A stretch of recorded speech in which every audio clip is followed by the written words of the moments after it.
वर्ष 1776 की गर्मियों में कई राज्यों में बटा हुआ अमेरिका स्वतंत्रता के उत्साह से जगमगा रहा था। 4 जुलाई को फिलाडेल्फिया में दूरदर्शी लोगों का एक समूह एक घोषणा का मसौदा तैयार करने के लिए इकट्ठा हुआ। एक ऐसी घोषणा जो इतिहास की दिशा बदलने वाली थी। स्वतंत्रता के कट्टर समर्थक जॉन एडम्स अपने साथियों के सामने खड़े थे। उन्होंने घोषणा की, आज हम स्वतंत्रता के लिए अपने जीवन, अपने भाग्य और अपने पवित्र सम्मान की प्रतिज्ञा करते हैं। इस प्रतिज्ञा के साथ एक नवोदित राष्ट्र का भाग्य तय हो गया। घंटियां बजने लगी और हर्षित भीड़ सड़कों पर उमड़ पड़ी। उत्सव के बीच में सैमुअल नाम का एक जवान लड़का दस्तावेज को जोर से पढ़े जा रहा था। इस दस्तावेज को अब स्वतंत्रता की घोषणा के रूप में जाना जाता है। दस्तावेज को पढ़ते हुए उस लड़के का हृदय गर्व से फूल गया, क्योंकि वह समझ गया था कि एक नए अध्याय का उदय हो चुका है। एक ऐसा अध्याय जहां लोग अपने भाग्य के निर्माता थे। लेकिन जैसे जैसे साल बीतते गए, युवा राष्ट्र अपनी नई मिली आज़ादी की जटिलताओं से जूझता रहा। आंतरिक कलह, आर्थिक अस्थिरता और क्षेत्रीय फूट की काली छाया ने संयुक्त राज्य अमेरिका के सपने पर ग्रहण लगा दिया। नवोदित राष्ट्र गृह युद्ध में जकड़ा हुआ था। उस पर अलगाव का खतरा मंडरा रहा था।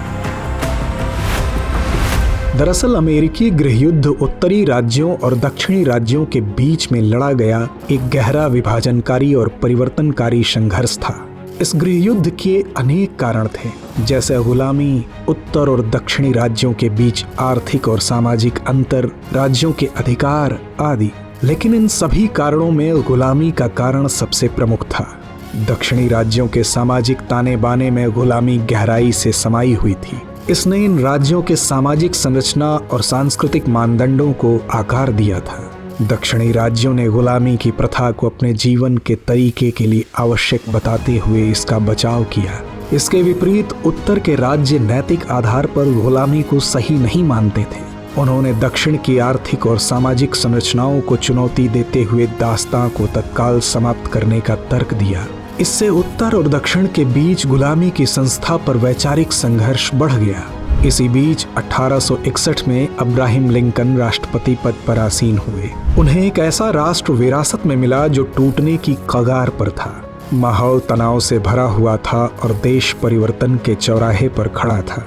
इस उथल पुथल के बीच अब्राहम लिंकन की कलम से एक महत्वपूर्ण क्षण सामने आया, मुक्ति उद्घोषणा। यह उद्घोषणा अमेरिकी गृह युद्ध के दौरान 1 जनवरी 1863 को राष्ट्रपति अब्राहम लिंकन द्वारा जारी एक ऐतिहासिक कार्यकारी आदेश था।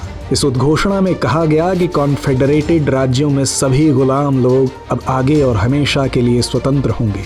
यह उद्घोषणा एक राष्ट्रपति का आदेश था जो मात्र शब्दों के रूप में शुरू हुआ था और एक जीवित शक्ति में बदल गया था।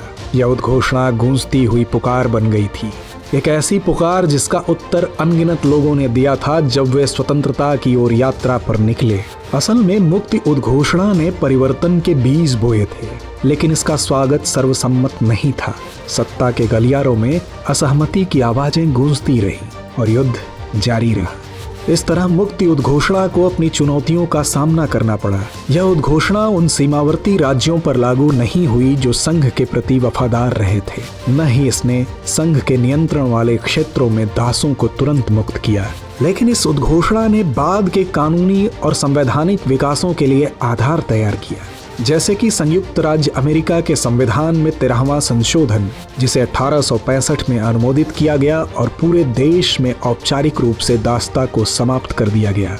इसमें निहित भावना समानता के लिए प्रयासरत राष्ट्र के वादे ने जड़ें जमा ली थी। जैसे जैसे समय बीतता गया, इस उद्घोषणा की गूंज इतिहास में गूंजती रही।